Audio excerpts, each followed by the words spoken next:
सैन्योः उभयोः मध्ये रथं स्थापय मे अच्युत यावत् एतान् निरीक्षे अहं योद्धुकामान् अवस्थितान् के मया सह योद्धव्यम् अस्मिन् रणसमुद्यमे। तो श्लोक इस प्रकार है आज का। अर्जुन उवाच सेनयोरुभयोर्मध्ये रथं स्थापयमेच्युत यावदेतान्निरीक्षेऽहं योद्धुकामान् अवस्थितान् कैमया सह योद्धव्यम् अस्मिन् रणसमुद्यमे। अर्जुन उवाच सेनयोरुभयोर्मध्ये रथं स्थापयमेच्युत यावदेतान्निरीक्षेऽहं योद्धुकामान् अवस्थितान् कैमया सह योद्धव्यम् अस्मिन् रणसमुद्यमे। अर्जुन उवाच सेनयोरुभयोर्मध्ये रथं स्थापयमेच्युत यावदेतान्निरीक्षेऽहं योद्धुकामान् अवस्थितान् कैमया सह योद्धव्यम् अस्मिन् रणसमुद्यमे। अर्जुन उवाच सेनयोरुभयोर्मध्ये रथं स्थापयमेच्युत यावदेतान्निरीक्षेऽहं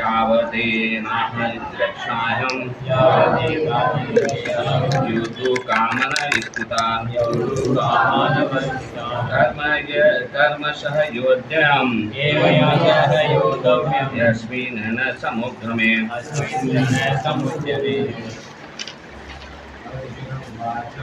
अर्जुन उवाच सेनयोरुभयोर्मध्ये रथं स्थापयमेच्युत यावदेतान्निरीक्षेऽहं योद्धुकामान् अवस्थितान्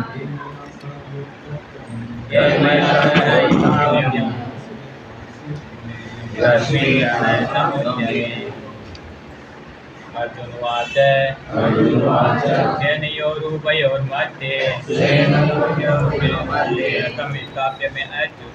रथं स्थापयमेच्युत यावदेतान्निरीक्षेऽहं योद्धुकामान् अवस्थितान् कैमया सह योद्धव्यम् अस्मिन् रणसमुद्यमे। अर्जुन उवाच सेनयोरुभयोर्मध्ये रथं स्थापयमेच्युत यावदेतान्निरीक्षेऽहं योद्धुकामान् अवस्थितान् कैमया सह योद्धव्यम् अस्मिन् रणसमुद्यमे। माता जी मत बोलो।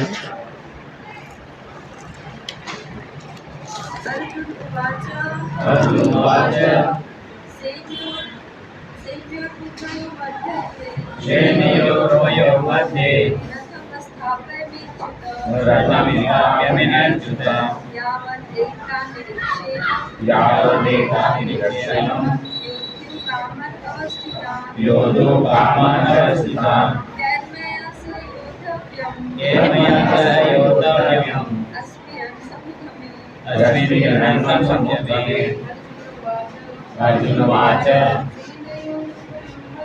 जयोरुभयोर्मध्ये रथमिन्द्राभ्यभिनयच्युत यावदेवादित्येन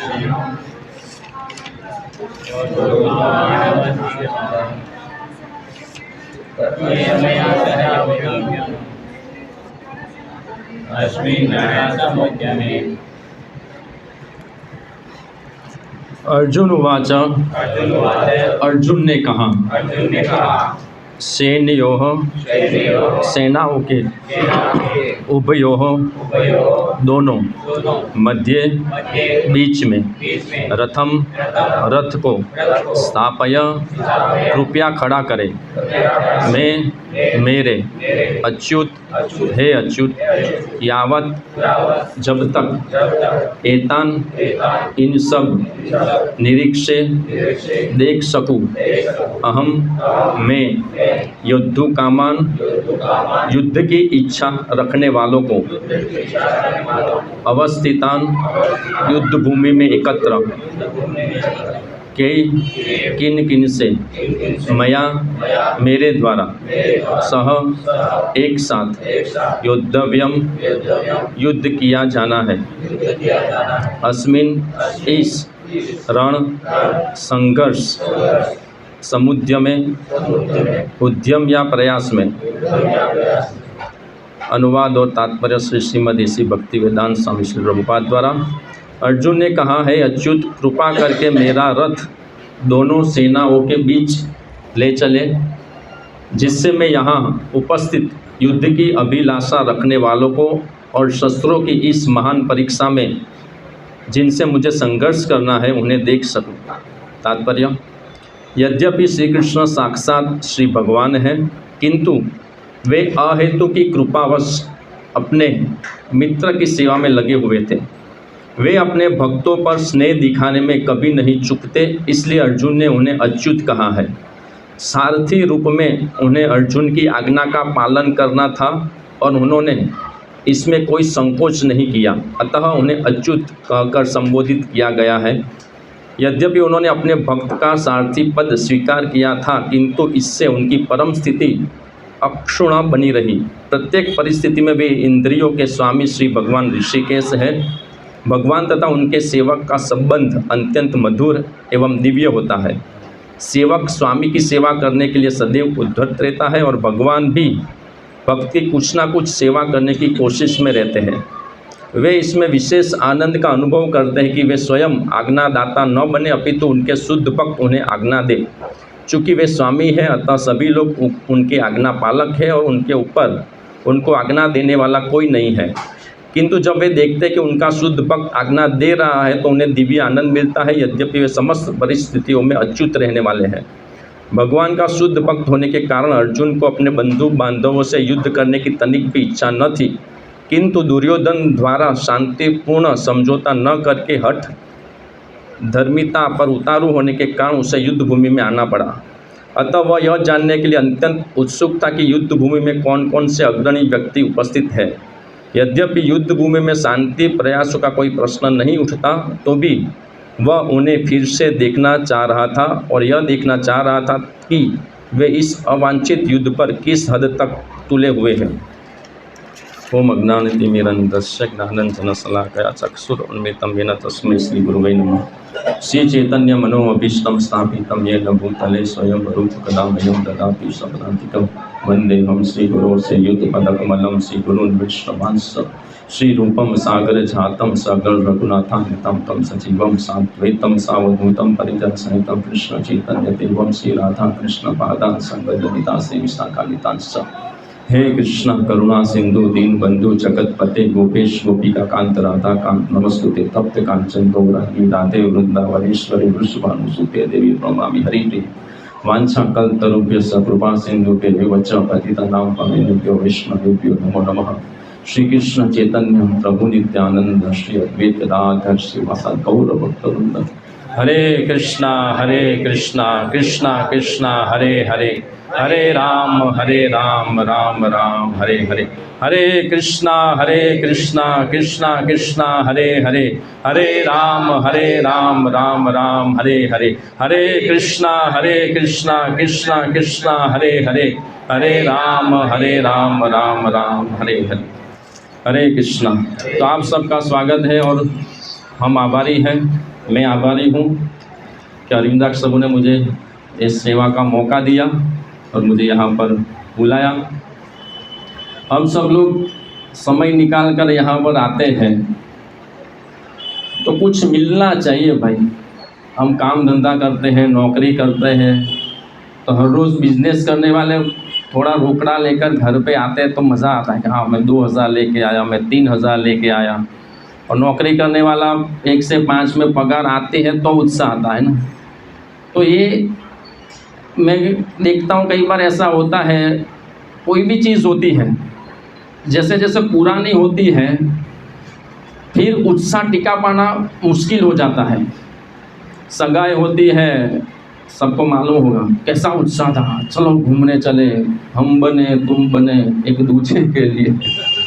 और फिर 10 साल 20 साल के बाद क्या होता है, कोई नया बिजनेस शुरू करता है, नई नई दुकान खोली, ओ कस्टमर आया, आइए साहब क्या दिखाऊँ, ये पैंट शर्ट देखो, ये आइसक्रीम देखो, ये देखो वो देखो।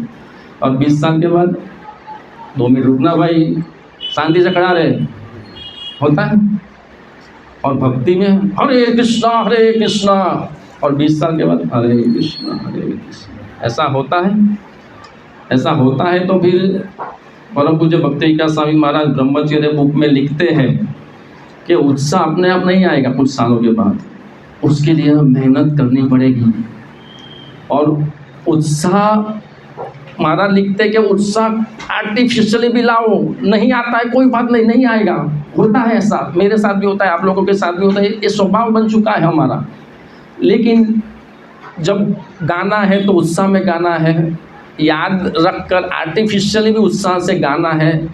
अभी मैं बैठा था ऐसा, लेकिन बोलना है तो उत्साह में बोलना है, सुनना है तो उत्साह में बोलना है, प्रसाद लेना है तो उत्साह में प्रसाद लेना है। क्यों उत्साह में लेना है? मेरी एक ख़राब आदत है कि मैं मोबाइल चार्जिंग में रखता हूँ, बहुत बार रहता हूँ सब, मेरे वाइफ देखते हैं। तो क्या होता है, चार्जर भी है, इलेक्ट्रिसिटी भी है, प्लग भी है, मैं मोबाइल भी डालता हूँ, लेकिन मैं स्विच चालू नहीं करता। मेन प्रॉब्लम ये है। फिर आधा घंटा 1 घंटे के बाद यार बैटरी उतर क्यों गई भाई, 50 पे से 45 पे क्यों आ गई? तो लाइट चालू रहती है फुल, तो मेरा स्विच तो चालू नहीं की, ऐसा होता है।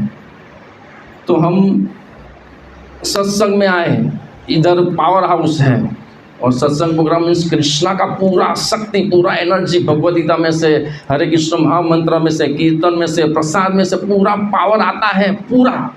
जैसे वो इलेक्ट्रिसिटी में से पावर आता ही है, स्विच चालू नहीं किया, वो प्रॉब्लम है। उसी तरह से हम हमारा मन का स्विच ऑन नहीं करते हैं।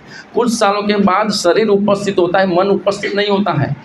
तो मैंने बद्दू खबर से, मुझे सब पता है, मैं शरीर नहीं, मैं आत्मा हूँ।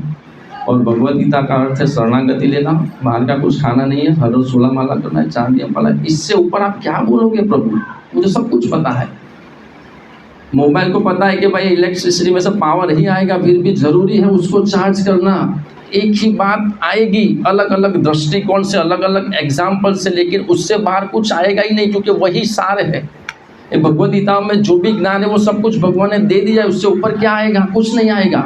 लेकिन वही आत्मसात करता रहना पड़ेगा, वही ध्यान से सुनना पड़ेगा। एक बार में चार्ज नहीं हुआ, दूसरी बार में हो जाएगा। तो हम जनरली यहाँ पे तो हर रोज़ भागवतम क्लास होता है, बहुत अच्छी बात है, लेकिन बहुत से लोग हमारी तरफ ऐसा होता है कि हर रोज़ नहीं आ पाते भागवतम क्लास में।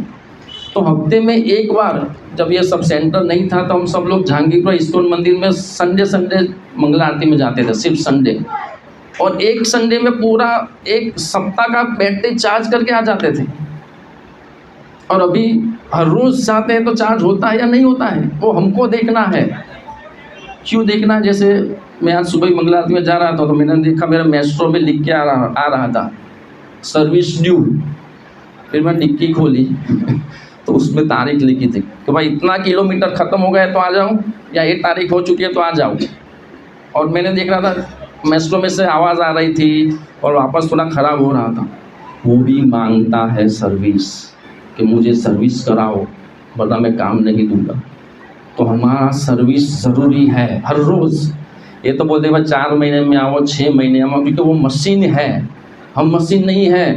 हर रोज़ कचरा आता है हमारे ऊपर, ऑफिस में, स्कूल में, ट्यूशन में, फैमिली में, मित्र मंडल में, कहीं ना कहीं, कई बार भक्तों के बीच में भी। अरे तुम क्या 20 साल से क्या सेवा करता है, समझ में नहीं आता। वो हमारे अच्छे के लिए है लेकिन हमको दुख लगता है। तो क्या है एटीट्यूड, क्या हम क्या सोचते हैं, इधर यही बात है। अर्जुन 20वें श्लोक में क्या है कि अर्जुन अपना धनुष से उठाकर तीर चलाने के लिए उद्यत हुआ, तीर चलाने के लिए तैयार है, पूरा एनर्जी युक्त। और बोले भगवान ले चलो युद्ध, इन दोनों सेनाओं के बीच में देखता हूँ कौन कौन है, आई जा।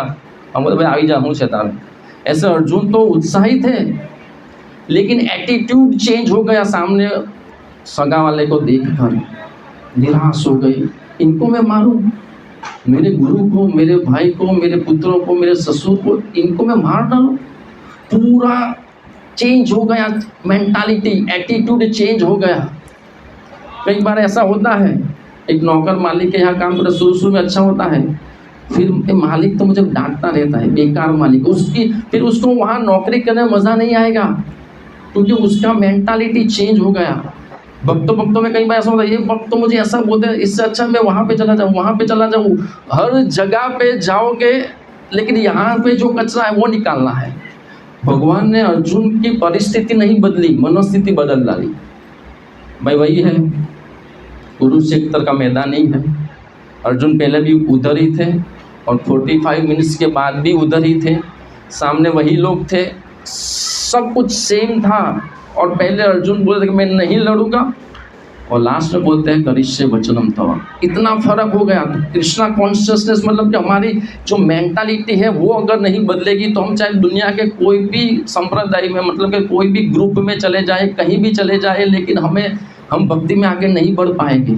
भक्ति में आगे बढ़ने के लिए हमारी जो हर रोज़ गंदगी आती है ना, उसको हर रोज़ साफ करना पड़ेगा। चेतो दर्पण मार्जनम से, भगवद गीता से, भागवतम से, क्योंकि एक कचरा हर रोज़ आता है। हर रोज़ वो वॉचमैन सुबह में गाड़ी साफ करता है, हर बिल्डिंग में, हर अपार्टमेंट में, उसको भी साफ करने का ज़रूरत है। नहीं साफ करेगा तो वो कांच में से सामने वाला दिखाई नहीं देगा। तो ये हमारी कांच है, हमारा आईना है, चेतो दर्पण मार्जनम, उसको साफ करना बहुत ही ज़रूरी है। और वो साफ कैसे होता है? हरे कृष्ण महामंत्र से, और ये सब कुछ ध्यान से सुनने से। परीक्षित महाराज ने सुखदेव गोस्वामी का इतना ध्यान से सुना, इतना ध्यान से सुना कि उनको भूख नहीं लगी, प्यास नहीं लगी, उनको नींद नहीं आई।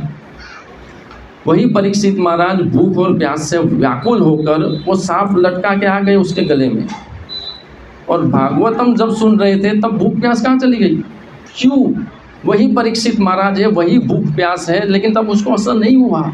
ये है भगवान का पावर हाउस का शक्ति, और ये शक्ति का हम अनुभव करते हैं, इसीलिए हम टिके हुए हैं। कलयुग में लोग पापाचार करते हैं, व्यभिचार करते हैं, नशा करते हैं, मांसाहार करते हैं। अभी रिसेंट क्या समाचार है उसमें इंटरेस्ट है। आज कोहली का मैच है, आज शाहरुख खान जीतेगा, कोहली जीतेगा, मैदान में करोड़ों रुपया आएगा या बड़े मियाँ छोटे मियाँ में आएगा, ये चर्चा चलती है। और हम क्या चर्चा करते हैं? संडे को इकट्ठा होकर कृष्ण को प्राप्त करना है, कृष्ण के पास जाना है, और 6 से 9 में नहीं जाना है, मुझे बड़े मियाँ पे नहीं जाना है, मुझे बड़े कृष्ण के पास जाना है, क्योंकि मैं छोटा हूँ, मैं अंश हूँ, मैं कृष्ण का दास हूँ, और मुझे उस बड़ी शक्ति के पास, उस बड़े भगवान के पास पहुँचना है। ये मेरा जीवन का लक्ष्य है।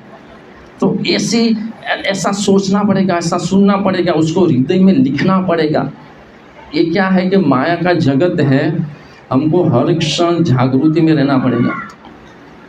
हम यात्रा पे जाते हैं, स्टेशन पे खड़े हैं और ट्रेन आई, हम मान लो वृंदावन जा रहे हैं और ट्रेन आई और कोई स्टेशन की, क्या हम चढ़ते हैं?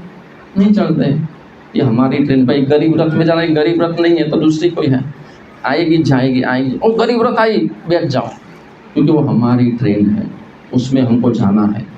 तो उसी तरह से जागृति रखनी पड़ेगी। ऑफिस में भी जाएंगे, बिजनेस में भी जाएंगे, और ये मुझको गाली दे रहा है, मेरे काम की नहीं, छोड़ो।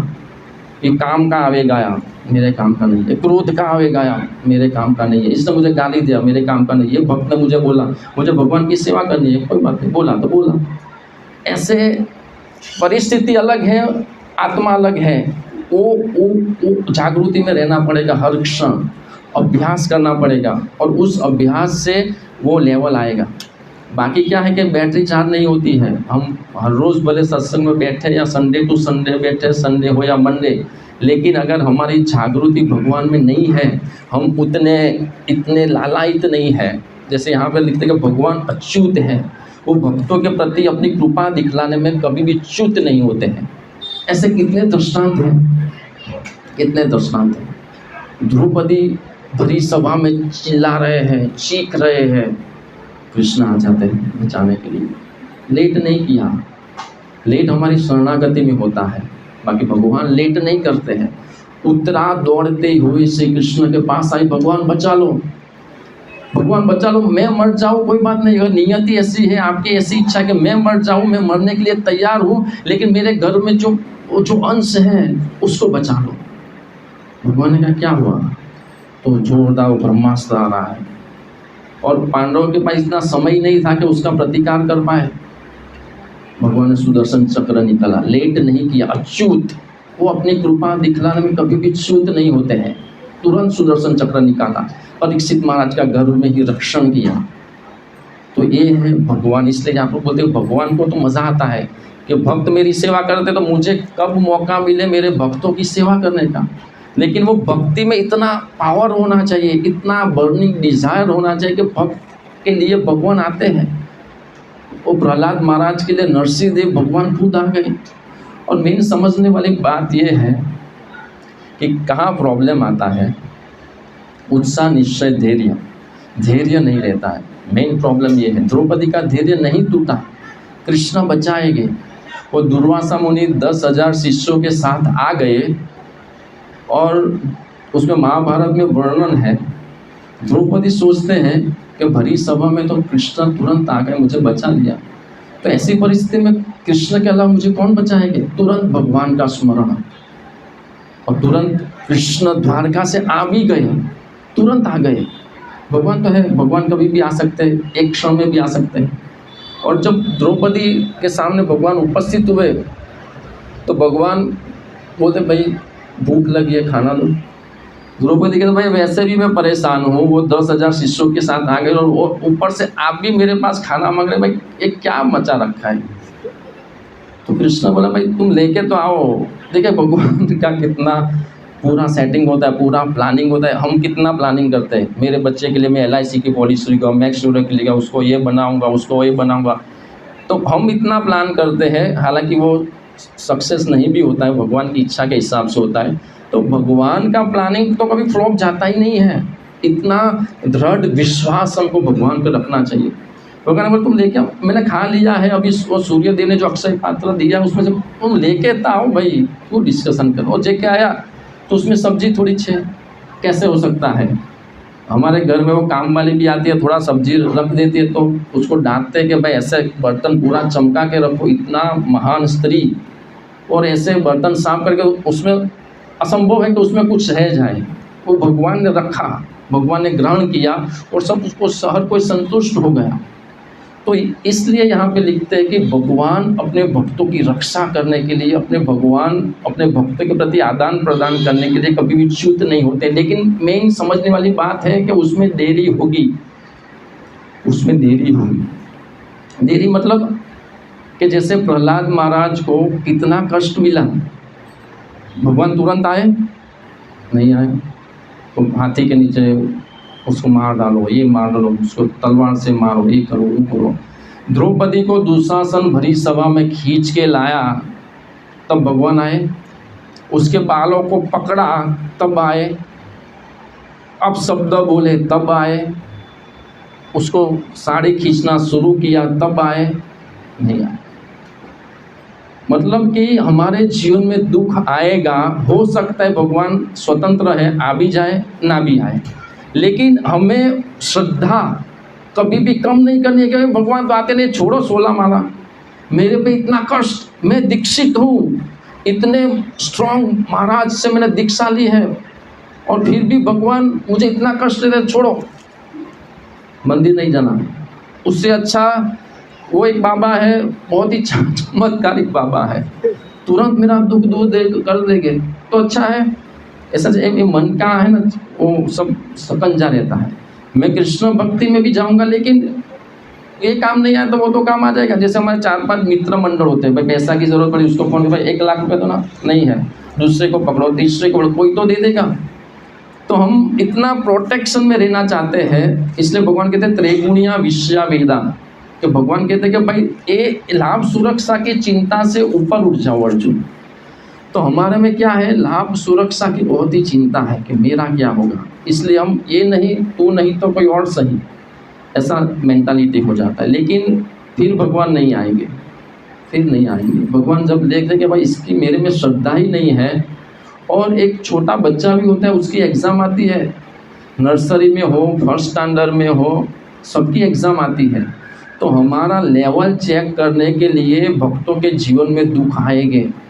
ये अर्जुन तो जीवन में दुख आया, ये सब है ना भगवद गीता इसलिए है जिससे हम समझ पाए कि हमको किस तरह से जीना है। ये पूरा एक ड्रामा है, पूरा ड्रामा है, ये पूरा चल रहा है जिससे हमको मैसेज मिले भगवान का कि भाई जीवन में दुख आएंगे, और भक्तों के जीवन में मैं लिख कर दे देता हूँ कि बहुत दुख आएंगे। जैसे जैसे प्रगति होगी भयंकर दुख आएंगे, और वो भयंकर दुख में मन बोलेगा छोड़ यार, छोड़, माला छोड़, एक भक्तों का संग छोड़, पिक्चर देख, टीवी देख, मजा कर, होटल में जा, ये क्या मिला 10 साल 20 साल मेहनत करके, दुख मिला। लेकिन समझो कि ये परीक्षा पास करोगे तुमको कितना बड़ा एंट्री मिलेगा। वो बच्चा सोचेगा ये सीए की एग्ज़ाम कितनी बार फेल होता हूँ, छोड़ो, नहीं मत छोड़ो, तू सीए बनेगा एक दिन, हर रोज़ का, हर महीने का 1 लाख रुपया कमाएगा। कोई छे सीए वालों ये तो एक एग्जाम्पल है। लेकिन मतलब कि कुछ पाने के लिए कुछ खोना है, हम बोलते हैं कुछ पाने के लिए कुछ खोना है, सपने सच करने के लिए कुछ करना है। यूं ही नहीं बदल जाती है ज़िंदगी, सबसे पहले हमें अपने आप को बदलना है। बदलो अपने आप को, हम 20 साल पहले जैसे थे वैसे ही अभी है, वही ईर्ष्यालु, वही क्रोधी, वही क्रामी, वही एटीट्यूड। तो 20 साल में हमने क्या किया, घास काटा।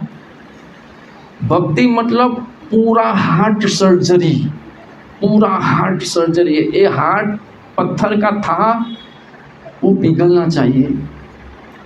जैसे बहुत साल पहले वो पिक्चर आई थी ओ माय गॉड, उस टाइम बहुत चला था, और राजेश प्रभु ने भी सेमिनार दिया था, महाराज ने भी उसके ऊपर बहुत बोला था।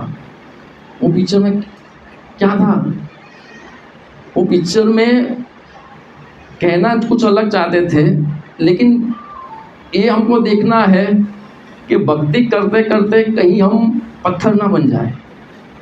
मतलब कि एक अलग ट्रैक पर न चल, मेरे नियम, मेरी भक्ति, मेरा भगवान, तू कौन है, तू बेकार है, तेरी भक्ति बेकार है, तू सुबह 4 बजे नहीं उठता है, तू बेकार है, तू सेवा नहीं करता, तू बेकार है।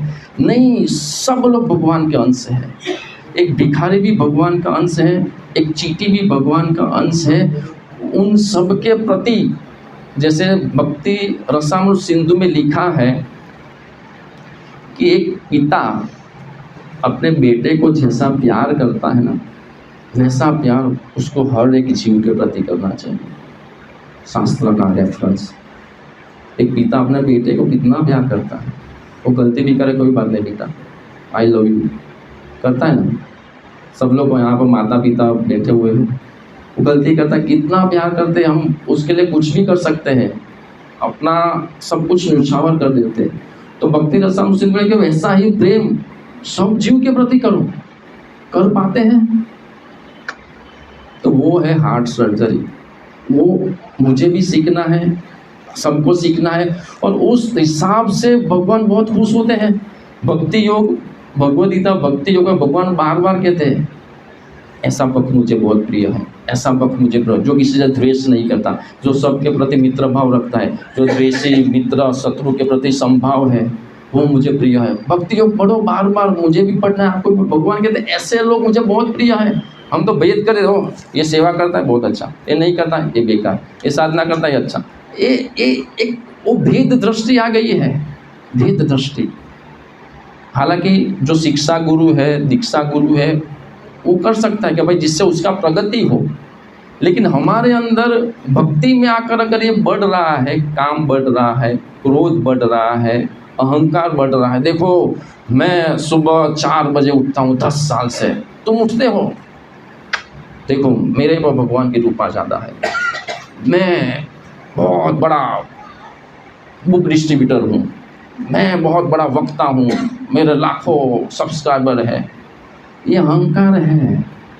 मैं दास हूँ, मैं जो कुछ भी हूँ गुरु महाराज और प्रभुपाद की कृपा से हूँ, मेरी कोई योग्यता नहीं है। ऐसा एक विनम्रता, तृणादपि सुनिचेन तरोरपि सहिष्णुना। और इस हिसाब से भगवान बहुत ही खुश होते हैं। तो भगवान को खुश करने का तरीका तो ये है ही कि हर रोज़ मंगला आरती करना है, हर रोज़ रीडिंग करना है, हर रोज़ सेवा करना है, भागवतम पढ़ना है, भागवतम सुनना है, ये सब तो है ही। लेकिन साथ साथ में हमारा जो हार्ट है वो पिघलना चाहिए, हार्ट पिघलना चाहिए। और इसलिए यहाँ पर जो पॉइंट आता है, दूसरा पॉइंट तो ये है कि प्रभुपाद जी एक बार स्टोरी सुनाते हैं, और ये स्टोरी भी हमको बहुत कुछ सिखाती है, शायद किसी ने सुनी भी हो। कि एक गांव में एक योगी आया, ज़बरदस्त योगी, और उसने चैलेंज लगाई सबके साथ कि मैं ज़बरदस्त कड़ाके की ठंडी में भी पानी में पूरी रात खड़ा रह सकता हूँ। लगा लो जितने की शरत लगानी हो। बड़ा छोकराओं ने आदत हो, वो लाएगी अटला, अरे कोहली जीते के शाहरुख खान जीते, तो ऐसी शरत लगा दी। तो एक नौकर आया अपने सेठ के पास, साहब ज़बरदस्त योगी आया है, ऐसा अपन चैलेंज किया है कि मैं पूरी रात इतनी कड़ाके की ठंडी में पूरी रात पानी में खड़ा रहूँगा, बाहर की उष्मा की वो यूज़ किए बगैर। तो सेठ बोला ऐसा नहीं हो सकता, पूरी रात ये तो बर्फ़ जैसा पानी है, कौन खड़ा रहेगा, चलो जाते हैं। तो शरत लगा दी पैसों की, और फिर वो लोग आ गए और पूरे गांव वाले एकत्रित हो गए कि भाई देखते हैं क्या होता है। तो वो पूरी रात ठंडे पानी में खड़ा रहा। तो सुबह वो आया सेठ, उसने बोला क्या हुआ, उसने बोला सर सही है, ये योगी तो पूरी रात खड़ा रहा। तो उसने पैसा निकालना चाहा, तो उतने में उसका एक मित्र, रुको पैसा मत दो। तो सेठ बोला क्यों, वो दूर वो छोटा सा अग्नि जल रहा है, वो देखा, वो मंदिर के बाजू में वो वहाँ पे ऊपर अग्नि जल रहा है। तो सब हाँ देखा। ये योगी वो पूरी रात जो वो दूर छोटा सा अग्नि जल रहा है उसकी शक्ति का प्रयोग करके खड़ा रहा है। अच्छा ऐसा चीटिंग किया, अब पैसा नहीं मिलेगा। उसने पैसा नहीं दिया। तो नौकर को बहुत दुख हुआ, ये मालिक कितना चिंगूस है, वो अपना वादा करके मुंह कर जाता है। उसने इसको सबक सिखाना पड़ेगा। तो वो घर पे आया, मालिक ओए खाना पका मेरे लिए। तो उसने ठीक है। तो रसोई घर में गया, आधा घंटा 1 घंटा, क्या हुआ, खाना बन रहा है 1 घंटा 2 घंटा, रोज तो आधे घंटे 1 घंटे 2 3 घंटा तक कुछ नहीं आया। फिर वो गुस्सा हो गया और रसोई घर में जाकर देखा तो नीचे छोटा सा अग्नि चल रहा है, एक लकड़ी लगा हुआ है, उसके ऊपर बर्तन लटका हुआ है और वो खाना पका रहा है। तो क्रोधित होगा, अरे मूर्ख ये क्या कर रहा है, ऐसे तो पूरा ज़िंदगी भर मैं भूखा रहूँगा, खाना थोड़ी पकेगा। उसने बोला पकेगा, ये नीचे अग्नि जल रहा है, ऊपर वो हांडी लटकी हुई है, खाना पकेगा। नहीं पकेगा, तुमको समझ में नहीं आता, असंभव है ऐसा। तो उसने बोला यस, मैं भी वही कहना चाहता हूँ। आप बोलते कि उतने दूर अग्नि से वो योगी अग्नि लेकर पूरी रात पानी में खड़ा रहा है, कैसे संभव है, और आपने मान लिया आपके दोस्त की बात। फिर वो सेठ को पश्चाताप हुआ और जाकर उसको पैसा दे दिया। अभी प्रभुपाद ने स्टोरी तो सुनाई, शिष्यों को समझ में नहीं आई कि प्रभुपाद क्या कहना चाहते हैं, इसके माध्यम से प्रभुपाद जी क्या कहना चाहते हैं। फिर प्रभुपाद जी ने कहा कि यदि तुम कुछ पकाना चाहते हो तो तुम्हें निर्धारित विधि का पालन करना चाहिए। अग्नि होना चाहिए, वो साधन होना चाहिए जिसमें खाना पकाना है, और वो दोनों के बीच में डिस्टेंस कम होना चाहिए। इस हिसाब से एक प्रोसेस है, उसके हिसाब से खाना पकेगा, बाकी नहीं पकेगा।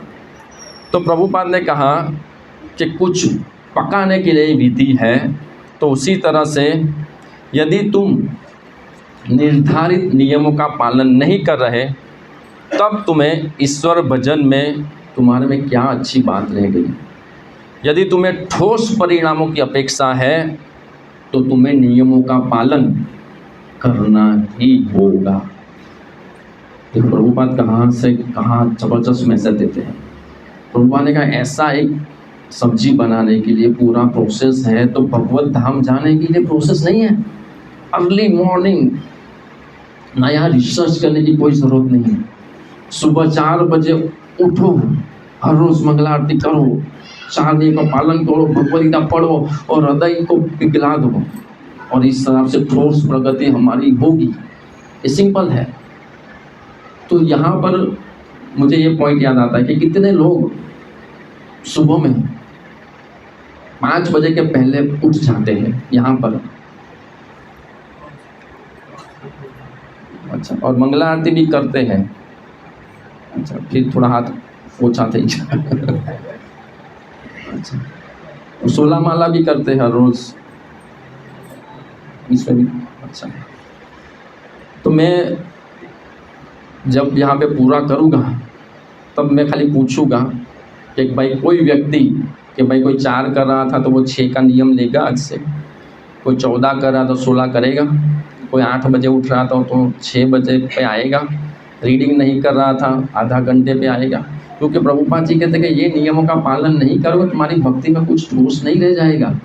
अभी आजकल क्या चला है खबर है, सब जगह पे राधे राधे राधे राधे राधे राधे राधे राधे, बहुत ही दिव्य नाम है राधा रानी का, जबरदस्त नाम है, बहुत ही दिव्य नाम है। ये नाम पूरा कल्याणकारी है, लेकिन ये नियमों के पालन करना बहुत ही ज़रूरी है। उसके बगैर वो समझिया भाव हो जाएगा कि भाई मज़ा भी करो, राधा राधा भी बोलो, भगवान मिल जाएंगे, राधा नाम से भगवान मिलेंगे, नो प्रॉब्लम, भगवान मिलेंगे, लेकिन हमें हमारा नियमों का पालन से ही तो अनर्थ निवृत्ति होगी।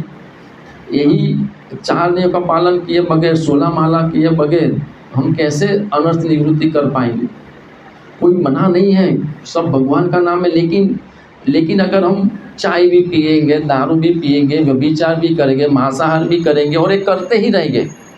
हम शुरू से बोले भाई कोई बात चाय पीते हो आ जाओ, लोग 16 माला करने, सत्संग में आओ, बस दारू पीते हो कोई बात नहीं, सत्संग में आओ।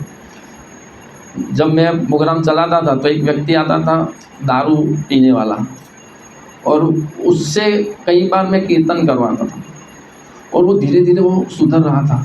वो बोला मुझे बहुत ही दिव्य आनंद आता है सत्संग में, कोई बात दारू पीते हो आओ आओ आओ, लेकिन वो पूरी ज़िंदगी पीते रहना ऐसा नहीं है। तो प्रभु जी ने बाबा दारू भी पियो प्रोग्राम में भी आओ चलेगा, लेकिन धीरे धीरे धीरे धीरे वो अनर्थ निवृत्ति होना ही चाहिए। इसका मतलब ये नहीं कि दारू भी पियो ईश्वर में छूट है, ऐसा नहीं है। तो उसी तरह से नियमों का पालन करते करते एक समय ऐसा आएगा कि ये सबसे हमारा वैराग्य होना चाहिए। जैसे बुखार होते हैं कैसे नापते हैं थर्मोमीटर से, तो उसी तरह से नापना है कि भाई मेरा हृदय में काम कितना था 10 साल पहले, अभी भी उतना ही है तो गड़बड़ है।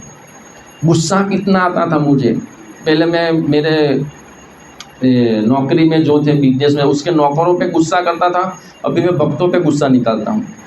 तो क्रोध तो वही का वही रह गया। ठीक, अगर आप शिक्षा गुरु दीक्षा गुरु के लेवल पर हो और आप उसको सुधारने के लिए, लेकिन द्वेष से ईर्ष्या से हम किसी का अपमान बार बार हर रोज़ कर दें, तो क्रोध वहाँ पे था वो यहाँ पे आ गया, काम वहाँ पे था यहाँ पे आ गया।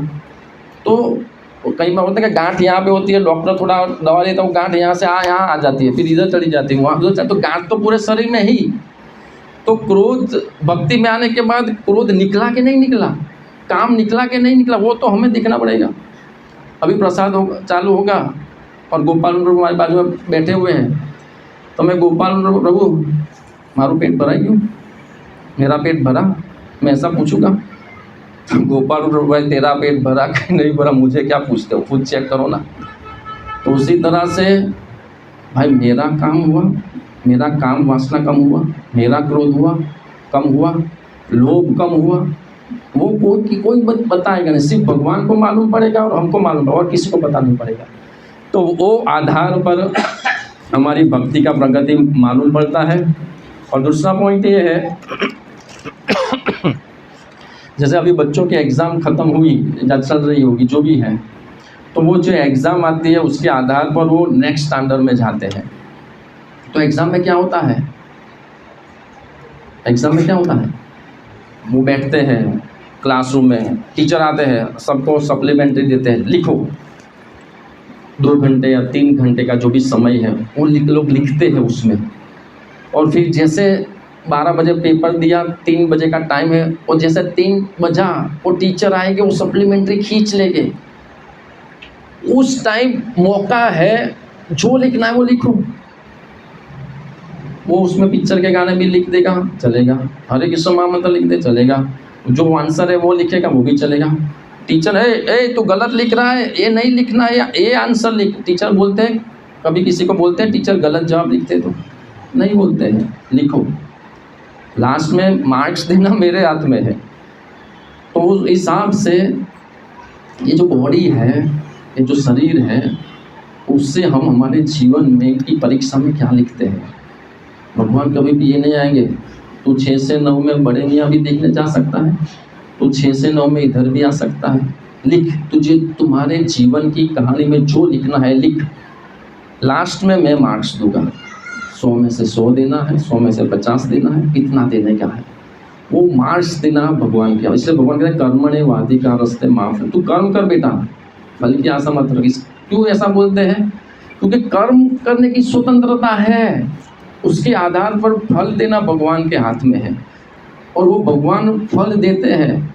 वो टीचर अच्छे लिखा है तो अच्छे मार्क्स देंगे ही, उसी हिसाब से हमें हमारे जीवन की कहानी में अच्छा लिखना। हर रोज़ 16 माला, हर रोज़ भगवान का स्मरण, हर रोज़ रीडिंग, फिर देखो कितना ज़बरदस्त मार्क्स आते हैं। और चाणक्य पंडित कहते हैं कि एक बार इस शरीर में से आत्मा चला गया, फिर तुम क्या कर लोगे। मैं हमारा बेटा बैठेला चले, कोई व्यक्ति मरी गई, मैं बोलते बोलते मर गया, फिर क्या चेंज होगा। और मुझे तो भी गोलोक उठाने का बाकी था, गोलोक की पूरी तैयारी बाकी थी, काम वासना बहुत भरी हुई है, क्रोध भर की, खत्म कहानी, चेंज नहीं कर पाओगे। वो बेटा पीछे श्राद्ध करेगा, वो करेगा, थोड़ा बहुत स्वीकृति मिल गया, लेकिन वो हमारा पूरा कल्याण कैसे होगा, जब तक जिंदा हो तब तक ही होगा।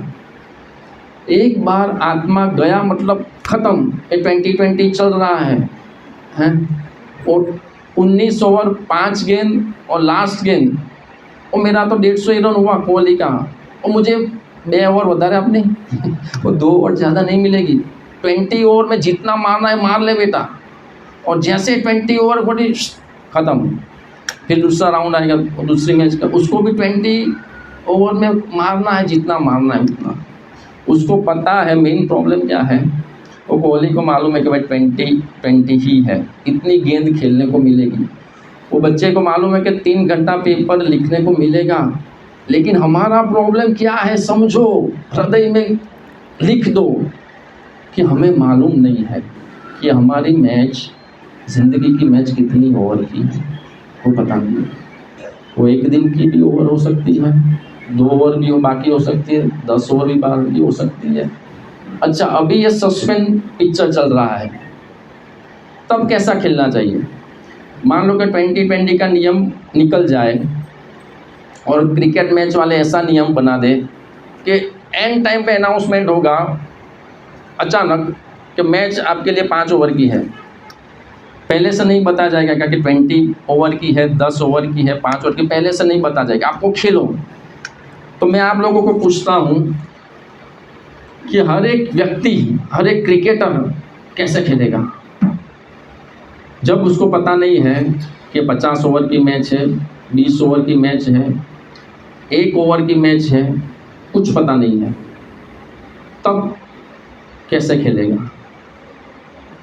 वो धीरे धीरे खेलेगा या हर बॉल में 6 मारने का प्रयास करेगा, कैसे खेलेगा। हर बॉल पे छक्का मन वो लास्ट में क्या होता है, कई बार टाई हो जाती है तो सुपर ओवर में कैसा मारते हैं। तो हमारा जिंदगी का हर दिन सुपर ओवर है, समझो। ये खाली मैं बोलने के लिए नहीं बोल रहा हूँ, ये सत्य हकीकत है। हमें मालूम नहीं है कि हमारी कितनी गेंद बाकी है। तो हर एक बॉल में, जैसे प्रभु जी ने बताया, आप लोगों ने, आपको सबको जवाब मालूम पड़ गया कि पता नहीं है कि कितनी ओवर की मैच है, तो हर गेंद में 6 मारने का प्रयास करना ही पड़ेगा। तो उसी तरह से हमें ज़िंदगी की हर दिन में 6 मारना पड़ेगा। 6 मतलब कल से बैट लेकर, प्रभु जी ने बोला था 6 मारना है, तो वो बैट लेकर रास्ते पे खड़ा नहीं होता रहता। 6 मारना है मतलब कि कल से यहाँ पे मान लो 4:30 बजे मंगल आरती होती है, 4 बजे उठ के, 3:45 बजे उठ के यहाँ पे आ जाना है। वो पहला हुआ 6, भागवतम क्लास दूसरा 6, रीडिंग तीसरा 6, पूरा दिन कृष्णा का स्मरण वो चौथा 6, शिव प्रसाद ही खाऊंगा वो 5वां 6, सब में भगवान का दर्शन करना वो 6ठा 6। 6 दिन खत्म। तो उस हिसाब से जीना पड़ेगा। और दूसरा जो कोई पॉइंट है,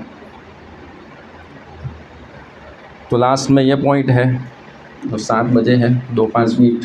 और दूसरी एक बात मुझे याद आती है, इसी से रिलेटेड है, और शायद किसी ने सुना भी होगा। परम पूज्य गोपाल कृष्ण महाराज कुछ सालों पहले आए थे, तब उन्होंने एक कहानी बताई थी।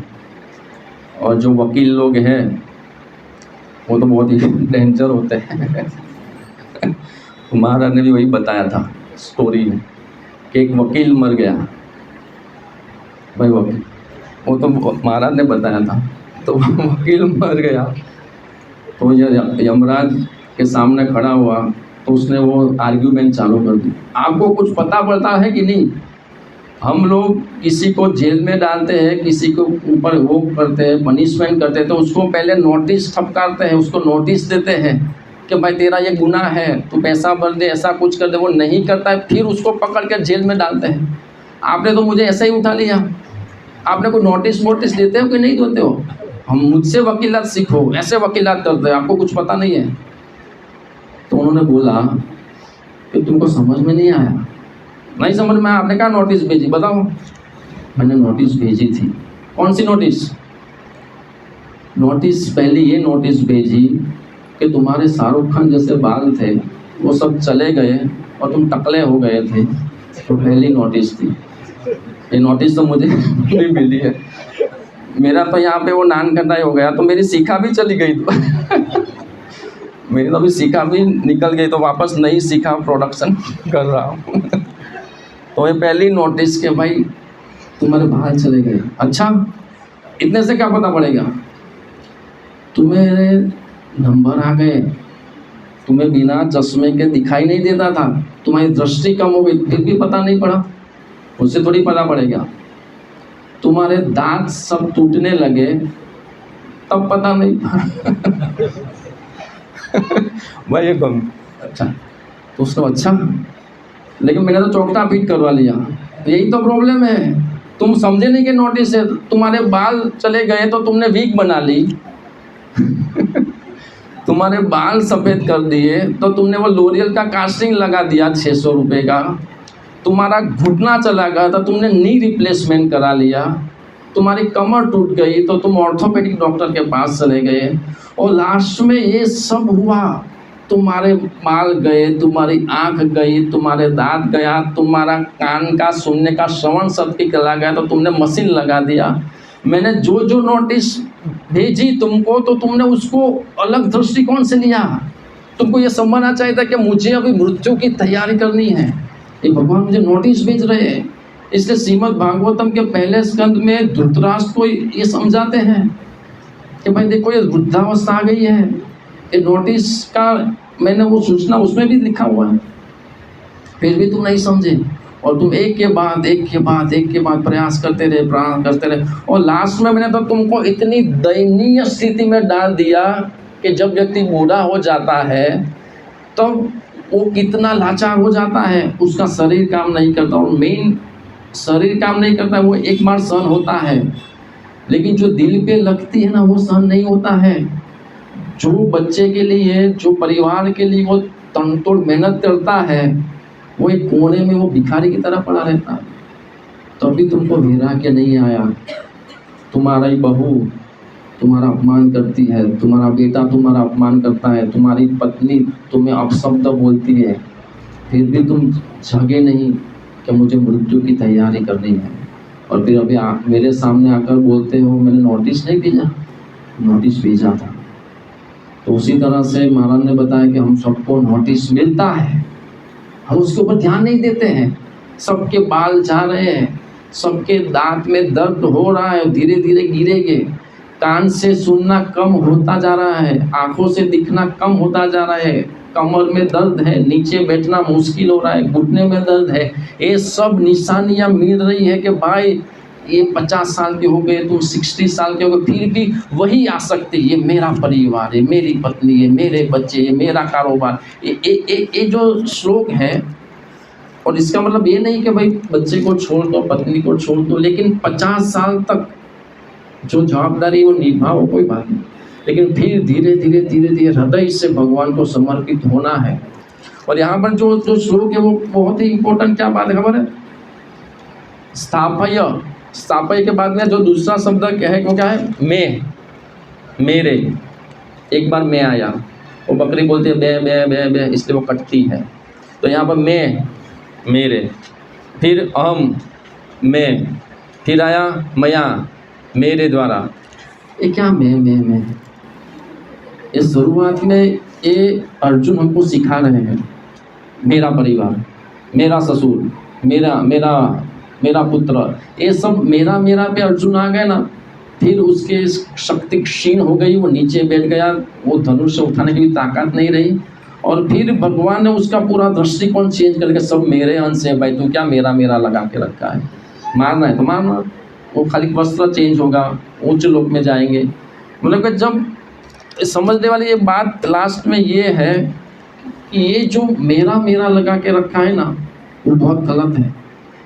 और कई बार भक्ति और स्पिरिचुअलिटी में भी मिक्सिंग हो जाता है। पहले कहता मेरा परिवार, मेरा पुत्र, मेरा धंधा, मेरा घर, फिर मेरे शिष्य, मेरा ग्रुप, मेरे गुरु, मेरा इस्कॉन। ये क्या है? वही मुझे भगवत धाम ले जाएगा, और कोई नहीं ले जाएगा, ऐसा नहीं है। ये तो एक बहुत ही दिव्य दृष्टि नहीं है। ये ग्रुप होना, सिर्फ मैं ही सच्चा हूँ, मेरे ही गुरु महान है, मेरा ही है। भगवान तो सबके हैं, एक मुसलमान के भी भगवान है, एक ख्रिस्ती के भी भगवान है, हिंदू के भी भगवान है, यहाँ पे जो भक्ति ग्रुप के भक्त है उसके भी भगवान है, तो दूसरी जगह पे कोई सत्संग प्रोग्राम चले तो भगवान उसके भी, सबके है। मतलब कि भक्ति में आकर जो एकता होनी चाहिए, वो भक्ति जुड़ती है, भक्ति कभी तोड़ती नहीं है। भक्ति कभी, योग मतलब जुड़ना, भक्ति योग, हम बोलते हैं भक्ति योग, मैं भक्ति योग करता हूँ। योग मतलब जुड़ना। किससे जुड़ना? भगवान के साथ जुड़ना। मैं तो भगवान के साथ जुड़ रहा हूँ, सिर्फ भगवान के साथ जुड़ना। एक व्यक्ति पेड़ के साथ जुड़ता है तो पेड़ के पत्ते, पेड़ के पौधे, पेड़ के फल, वो सभी के साथ जुड़ जाता है। तो उसी तरह से जब कोई व्यक्ति भगवान के साथ भक्ति योग में जुड़ता है तो ये संप्रदाय, वो संप्रदाय, ये भले ही हमें जो सही है वही अपना है, लेकिन इसकी निंदा करो, उसकी निंदा करो, ये ऐसा वो वैसा, वो नहीं। कोई उच्च लेवल पर है, शिष्यों को समझा रहे, वो अलग बात हो गई, लेकिन प्रेम तो हमको सबको करना है, आदर हमको सबको करना है, हृदय से सम्मान सबको करना है। ये कौन सा आ गया? बेकार भक्त है, ये होगा निंदा। हमको थोड़ी पता उसके हृदय में क्या चल रहा है, उसको पता नहीं उसके हृदय में क्या चल रहा है। तो इसलिए ये जो अर्जुन बार बार मेरा कर रहा है, तो इसलिए हमें भक्ति में आकर मेरा छोड़कर सब कुछ कृष्ण का है, भगवान का है। मेरा घर, मेरा परिवार, मेरे बच्चे, मारी लिए राखी हुई जो इच्छा तोहार, नित्य दास प्रति तुझा अधिकार। और उसमें वो भजन में वही है कि सब कुछ भगवान का है, मेरी पत्नी, मेरे बच्चे, मेरा कारोबार, मेरे भक्त, मेरा संप्रदाय, मेरा शिष्य, वो सब कुछ मेरा नहीं है, वो सब कुछ भगवान का है। तो वो भावना से हमें भक्ति करनी है कि मेरा कुछ भी नहीं है और सब कुछ भगवान का है, और जैसी भगवान की इच्छा है उसके हिसाब से हम भक्ति करेंगे। हरे कृष्ण। कोई भूल चूक हो तो क्षमा कीजिएगा। और अभी के जो प्रवचन के हिसाब से कोई प्रश्न हो तो ले सकते हैं, और समय हो गया हो तो बाद में मिलना हो तो बाद में ले सकते हैं। हरे कृष्ण।